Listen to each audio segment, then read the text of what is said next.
Coming up today on Locked On at Texas Tech, Red Raiders and Longhorns on the way. But first, we flash back to a season ago and a wild one in Lubbock. Also looking ahead to the battle for Atlantis, a trident up for grabs for Grant McCasland and the Texas Tech men's basketball team. We're into it all next on Locked On Texas Tech. You are Locked On Texas Tech, your daily podcast on the Texas Tech Red Raiders, part of the Locked On Podcast Network, your team every day. We're going to start this thing off right. Raider!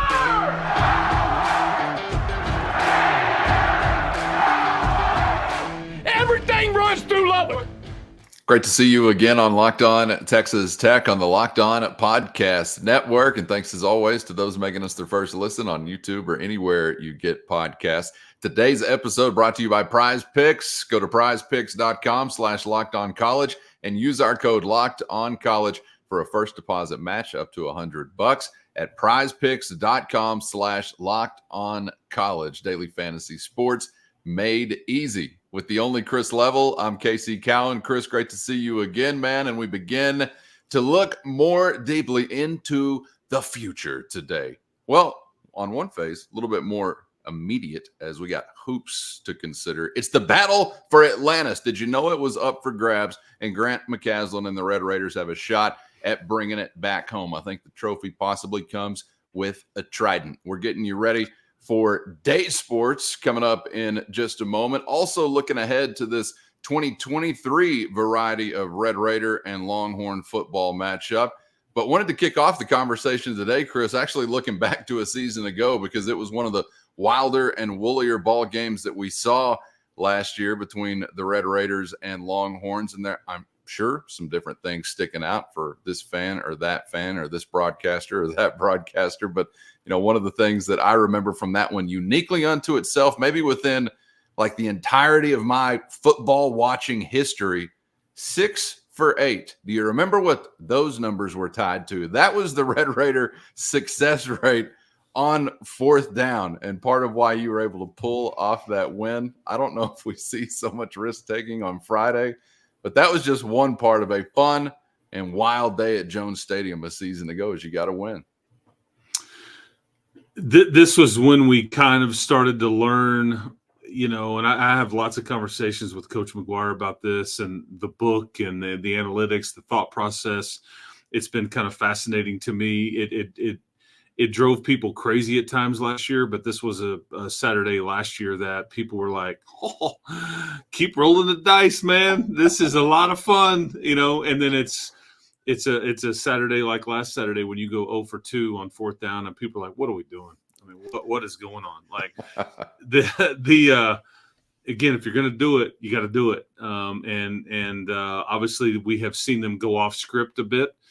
The Kansas game this year, prime example, when you get into a field position battle and you go, okay, the numbers say this is a go, and they don't. They trot number 31 out there and let Austin McNamara punt it, and they don't. But yeah, I mean, I don't want to say that you won that game solely because of your fourth down conversion rate last year, but if, you know, I mean, tomorrow's Thanksgiving, it's the season of pie, whether it be pumpkin, pecan, whatever your choices are. But if we want to split that up into a pie and say, I don't know, 60, 70, 80% of the pie should be given credit to fourth down conversion rate. I don't know. I mean, I think you could get into quite a bit of that pie, you know. That's a big slice. Yeah, that's right. That's right. But that was I just remember running off the field, and I talked to Joey and I talked to Zach Kitley, and I was interviewing him for the radio broadcast. And I mean, Zach Kitley just comes running by going, analytics, baby. I mean, it just worked, and it worked a lot. And that particular day, and it's funny you say that about, you know, you don't know if they'll gamble as much on. Well, I mean, and this is one where, because I think the numbers are close to this. I don't hold me directly to exactly the stats, but I think you're right around, like, this season. I think you've converted, you know, somewhere between 55 to 65% of your fourth downs. So it's somewhere in that range. And I say 55, I dropped it a little bit because I think after the 0 for 2 last Friday, I think or last Saturday, excuse me, it drops just a little bit. But I think you were close to like 65, maybe even close to 70% before whatever. Anyway, so you're in the sweet spot. But I think you've scored somewhere close to 70 points on drives when you've gone for it on a fourth down on those drives. I think you've also, on drives that you didn't convert a fourth down, you've only given up like 20, like or 20-ish. So I think the numbers are heavily in your favor on some of these things. It's a credit to your defense. It's a credit to finishing off drives and all that. But I do think this Friday night, I think you would have a reason to be aggressive. Screw it. I mean, what do you have to lose? I mean, at this point, what ultimately do you have to lose? Yesterday's show, we talked a lot about different bowl scenarios, but this is a game on Friday. You're going to have to go win it. You're not backing into anything. If you're going to sit there and play, field position a lot of the time with these guys, I'd be careful about that. I think you're playing with fire. There's just too much skill and too much speed and too much playmaking on their end of it to get into that kind of game. Now you'll have to feel the game and kind of see what you get into a little bit there. But I just think that you're going to have to go win it. So are you going to go for it 8 times? I can't say that, but I bet you're not conservative. Interesting, because that does tie into a question I wanted to ask you in just a moment. But, one of those slices of the pie, Donovan Smith going and taking it. See? SaRodorick Thompson going and taking it. Miles Price with a career high, I think, still to this point, 13 catches against the Longhorns, going and taking it. Trey Wolf doing his thing with a game winner, but also a few before that going and taking it. So there's a whole lot, just like I guess in every game, that you could attribute success to, whether luck or risk-taking or whatever it might be. But as you get into this point in the season, Chris, I do kind of wonder, and it doesn't have to only, I guess, show itself in, a fourth down attempt or something like that. There are other ways it can come about. But as you sit here, regular season finale, UT's still got it all on the line as far as postseason opportunity, whether it's conference or beyond, obviously. And Texas Tech would seemingly be the team that is playing with nothing to lose, as you already said, no pressure whatsoever. So I do wonder, does that lead to more risk-taking? Does it not? And is risk-taking, more so these fourth down attempts? Is it trick plays you're pulling out of the bag or different types of things like that? I don't know. I wonder if maybe just as a fan, I kind of read some of those things into it, but it's not actually, the way it's going on inside the building as you prepare. But, the pressure aspect of this game, you would definitely think is going to be a factor because it's got to be so dramatically different from one team to the other. First, today's episode brought to you by Prize Picks, the most exciting way to test your skills and play daily fantasy sports, and a great way to add juice to any game, anytime. And if you've got the game, you can turn $10 into $250 with just a few taps. Easy gameplay, quick withdrawals, and a giant selection of players, projections, and stat categories are just part of what makes Prize Picks the #1 daily fantasy sports app. So go to prizepicks.com/lockedoncollege. That's prizepicks.com/lockedoncollege and use our code LOCKEDONCollege for a first deposit match up to $100. Again, right now, Prize Picks is going to match your first deposit up to $100 with the promo code LOCKEDONCollege at prizepicks.com/lockedoncollege. Daily fantasy sports made easy. The pressure aspect of this game, you would definitely think is going to be a factor because it's got to be so dramatically different from one team to the other. Yeah, and I want to bring up, you mentioned Donovan Smith, who was a big factor in the red zone and in overtime and all these different things in that game last year. That's exactly why I bring up a semi-different skill set when we were doing yesterday's show about like when you bring in an additional player, plural, at the QB position that maybe is a bit different than what you have on campus.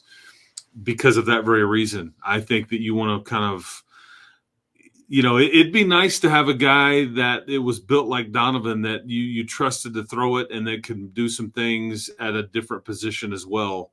that could run it, that could catch it. I don't know, whatever, because it put defenses in a bind on some of those things at the tail end of last year when you had Donovan healthy, and then you obviously had Shuck and or Barron healthy too. So I think that's a great point that you make.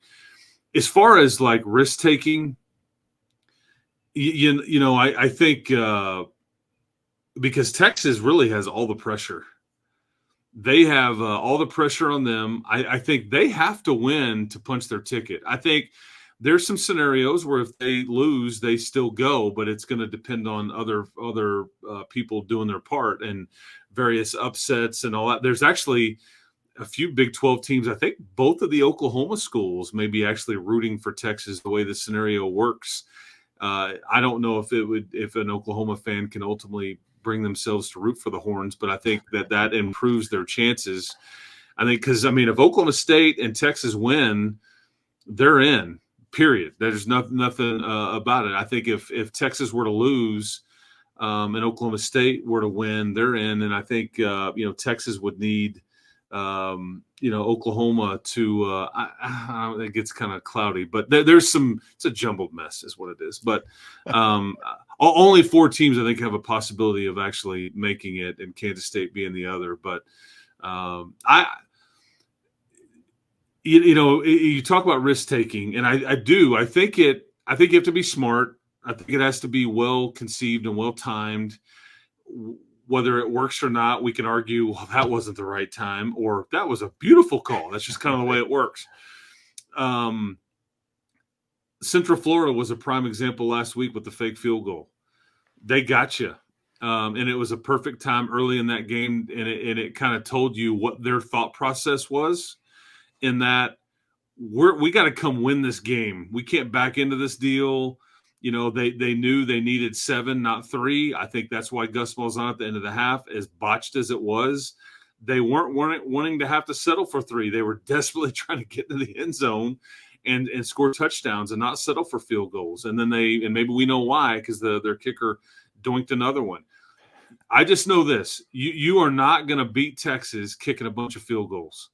If you think scoring 16 points like you did in Lawrence, and Gino Garcia was 3 of 4, and you survived it, I just don't think that's a quality plan against Texas. Maybe you could do it. Maybe it would work. Odds tell me, that's just not going to be anywhere near enough. You're going to have to score touchdowns. And with that, maybe you do take some chances on converting a 4th down. Maybe you do take some chances on a fake here or there. Maybe you do kind of roll the dice a bit and get really aggressive. And even then, it's not going to be easy. Texas is phenomenal on defense, especially up front. That's the scariest thing for me analyzing this game, coming into this one, getting Taj Brooks going or whatever on a 4th and short or whatever it may be, because I think they're a handful up front. But I think you're going to have to take some chances and get really aggressive. Yeah, and you know what? Texas may do this as well. They may show up and say, we have got to – I want to send a message to our team. We're not going to play this one safe. We're going to go try to grab it, win it, put it away early, whatever it may be. But, yeah, you could see a battle of aggressiveness, if you will, for different reasons. Yeah, and we'll get into this a little bit further on game day as we get you ready for kickoff on the other side of Thanksgiving. But you mentioned it right there, for all the talk of the explosion they have or the explosiveness they have at some of the skill positions, I really, I hate to break it to you, but after 100 years of football, I think I'm going to tell you again in 2023, the trenches is where this thing could be won or lost because of what UT can do, not only up front defensively, but clearly some things they're able to do along that offensive line as well. But there's a whole lot to consider whenever you're thinking about trying to limit what Texas is going to do on either side of the ball. And we'll continue to consider such things on Friday's episodes. We'll get you ready for that Friday night kickoff. Before we are out of here today, let's make a hard pivot and hit the hardwood, Chris, because the battle for Atlantis is almost upon us.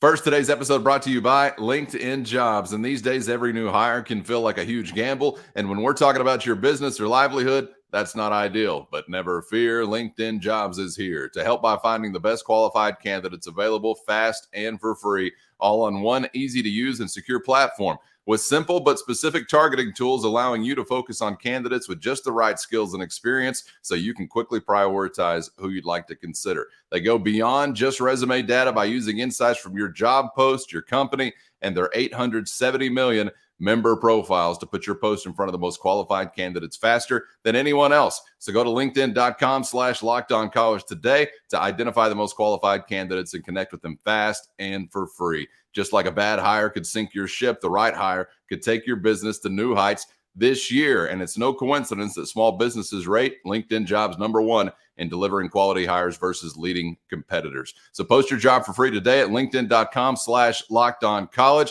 That's LinkedIn.com/LockedOnCollege. It's so easy. Even a Big 12 ref could do it. That's LinkedIn.com/LockedOnCollege to post your job for free today with LinkedIn Jobs. Terms and conditions apply. Let's make a hard pivot and hit the hardwood, Chris, because the battle for Atlantis is almost upon us.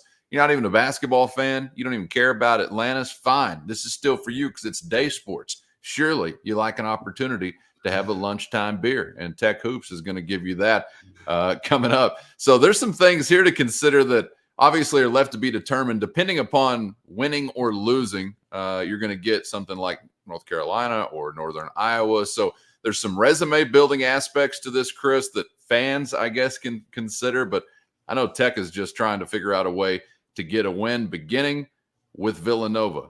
So where do we start the conversation whenever it gets to that point? Because the Red Raiders so far, a couple of outings that have been interesting, certainly have included a whole lot of adventure. I want to credit some of the opponents, but it's still so early on with teams like A&M Commerce, among others, trying to figure out what they're going to be. Don't know what to make of Tech just yet. Meanwhile, you got Villanova, starts the season ranked. They get knocked off by Penn, have struggled in some ball games since then, but have won. So I'm curious to see what the Red Raiders have here. I don't know if anyone's expecting them to win. Not sure they're a favorite. I haven't seen the number. But I don't know. Tech may have an opportunity to pull one off to open this thing up and then really set themselves up with something interesting possibly in game 2, but got to get past the Wildcats first.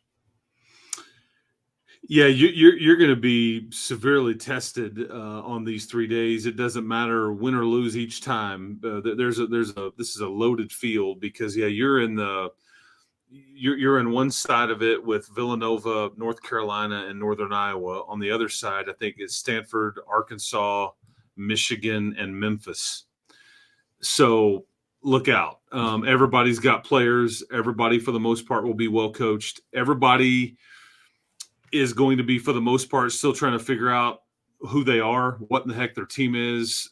Everybody's going to be somewhat flawed, but talent, and the MTE, the multi-team event, as it's called in college basketball, this has become a bit of a cottage industry, and there's a lot of focus around Thanksgiving and in early December and around Christmas on Maui and obviously the Bahamas and Kansas City, I think Brooklyn, all parts. And because there was even one in the Bahamas last week, and Grant McCaslin's team against North Texas, they actually played in the Bahamas at a different event last year because it goes on a week before Thanksgiving.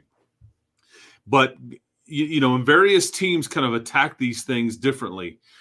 Some really enjoy the trip. Some are solely focused. Some kind of split, kind of try to get the best of both worlds. I knew from talking to Grant after the game versus A&M Corpus Christi last week, it was very much our goal is to go win 3 games. That is our sole focus.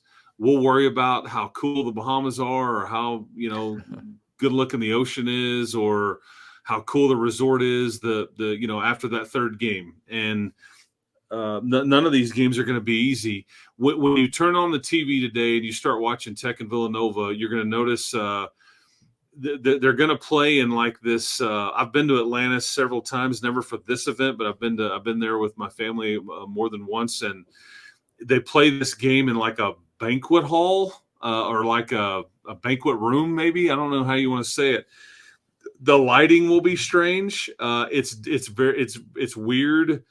the optics of it when you're looking at it on TV. It's not necessarily easy on the eyes when you're watching this bad boy.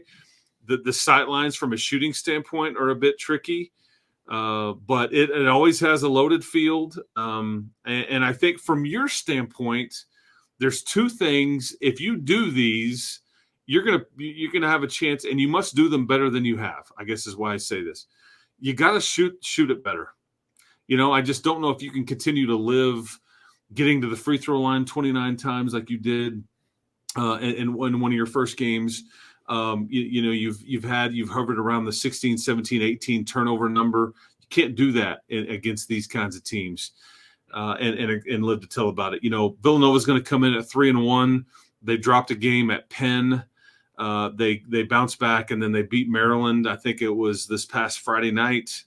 Held Maryland to something like 40 points maybe, or somewhere around in there. So, Kyle Neptune is in his second or third season, I think, after he took over for Jay Wright. He's one of the youngest coaches in the country. He's only 38 years old. But Villanova's they've been ranked in the top 25 at points already in the preseason. They'll be a handful, and they'll be skilled. And so that's why I say you've got to knock down shots and then take care of the basketball. But it's, again, you'll see what I mean when you turn it on. It's a weird look, and it's going to be weird to play in this deal, but everybody does it. I mean, last year, I think Kansas and Tennessee were in this deal. It's always a loaded field like the Maui one is, but it's a different venue to try to play in. So, but this is what you're tasked with, so we'll see what happens. I know we're only a few games in, but where do you think Coach McCaslin is with, his rotation, or how deep into the bench? You kind of like to think now that some of these games really get tight, but hell, we've already been in some tight games, so it's not like there's been a whole lot of garbage time to tinker with or anything like that. But where do you think we are personnel-wise as far as some of those guys and their usage? You go 7 deep, and then the question mark comes. And you desperately need you need an 8th guy, and I don't know who that is. I mean, it's behind Warren Washington. You've got EY and then Robert Jennings. Both of them have gotten spot minutes. I think both of them at times show you some flashes, but they also at times look like the game's still moving a bit too fast for them. Yeah, I think this is where the Kerwin Walton and Demarion Williams, I don't want to say misses when bringing them in, but these are the two that really need to be helping you. And I just don't know if they can either guard well enough or bring you enough. But again, Kerwin's gotten a few chances this year. I think that, it's pretty clear Kyron Lindsay and kind of Drew Steffi are kind of more redshirt candidates as opposed to being able to be in this conversation. But you need somebody else to kind of step up here and be able to offer up some help. Because those are the other 6 guys. And other than the 7 that are either starting, and then Chance McMillan and Lamar Washington have both come off the bench, and they will continue to be in that group of top 7. But it's got to come from Kerwin or Demarion, and then your backup post minutes are going to come from one of those 2 bigs. But you just desperately could use somebody like Kerwin and Demarion to really come on and all that. But I mean, you just haven't seen them a lot, and there's a reason for that, I think. Sure. Yeah, I mean, and maybe now you go 7 deep. I don't know what to expect, or kind of that's going to be dictated by the score or foul trouble and things like that. But I think even if Warren Washington is in foul trouble, or you want to change the look, I think you'll see Coach McCaslin actually go small and put David Cambridge and let him guard the post a little bit. And then just go small and skilled, and you could even see that line up quite a bit against a team like Villanova especially. Man, just real quick before we wrap it up, we're talking about the back end of the rotation. One thing on the other end of the rotation I'd love to see continue here is a flourish by Chance McMillan, who we saw recently. Oh, yeah. Connect. You've been alluding to some of his shots starting to fall. Well, they did. And, would be what the doctor ordered, I think, if we could continue to see him to make an impact scoring-wise coming up this week. He can score. He's going to play for you. He's going to, and at some point in the year, it's not going to surprise me if he starts a bit or whatever. But I think right now they want a lot of juice off the bench. I think it makes a lot of sense to bring him off the bench in that role, whether he's playing on the ball or off the ball in a wing scenario. Chance McMillan is going to be one of your main guys all year. And he's going to be, while he doesn't start, I bet he's in the game a lot of the times when it ends. Yeah. I just think he's kind of a 3-level scorer, and I think you don't have just a ton of those. I'd love to see, speaking of Cambridge, I really want to see him kind of get going a bit too and be a little more, not be more consistent, but see if he can build on some consistency and things like that. Because I think, and I think we saw Darian Williams really factor in against A&M Corpus Christi on the glass. I thought it was a sneaky double-double for him. He kind of comes off, his facial expression it's almost casual. Like in that he's not having to strain for this. There's not a lot of emotion. He's pretty, locked in and kind of, even keel. And that's why his 10 points, 14 rebounds the other night were so almost like, I didn't even really pay attention to this as it was happening, because it comes off as kind of casual. But the Cambridges, the Williamses, the McMillans, those guys have to do their part, because Pop's going to get his shots. Joe Toussaint's going to be in there, your best on-ball defender, and then we know Warren is going to be one of your most important or valuable players all season, just because of what he brings, and not a lot of other than that on the roster. Like it's like there's not a whole lot behind him proven, as we've sat here and talked about. So, got to keep him out of foul trouble and healthy. Appreciate all that, Chris. Great insight there. And we got one more this week before we call it a weekend, as we'll get you set for Red Raiders and Longhorns on the other side of the holidays. So take a break for a day from soaring with the Eagles to go run with the Turkeys. Happy Thanksgiving to the Level household. Chris, appreciate the time as always. And we'll get back together on the other side to get ready for Red Raiders and Longhorns. Best Thanksgiving side dish for you? Stuffing, dressing, whatever you call it. I don't know. And to me, that is a main event. I hate to even call it a side dish. Favorite kind of pie. Favorite kind of pie. Oh, well, so I go with what's allotted, right? And historically, there's been a cheesecake available, so I've been pretty heavy on the cheesecake. I don't know if that qualifies as a pie. Absolutely, it does, man. I had Joseph Adedere tell me that earlier this week. Asked him, and he's like, cheesecake, man. I'm like, hey, sold. If it's good enough for a defensive lineman, it's good enough for all of us. I think I'm going green bean casserole, which is, some people are like love it or hate it type deal, and then I think I'm a pumpkin, as long as there's some whipped cream involved. If it's just plain pumpkin, I'm out. But whipped cream's got to be involved there. And these are hints that we're dropping for any loyal viewer or listener that'd like to drop off a holiday gift. I hope everybody enjoys the holiday tomorrow. Get some time with your family. I'll be traveling with the team. I won't really get this experience, unfortunately, but I hope you do, and enjoy the time with your family, Cowan, and everybody else out there. Thank you for listening to us throughout these last several months. Enjoy some time with your family and some football. Go Cowboys!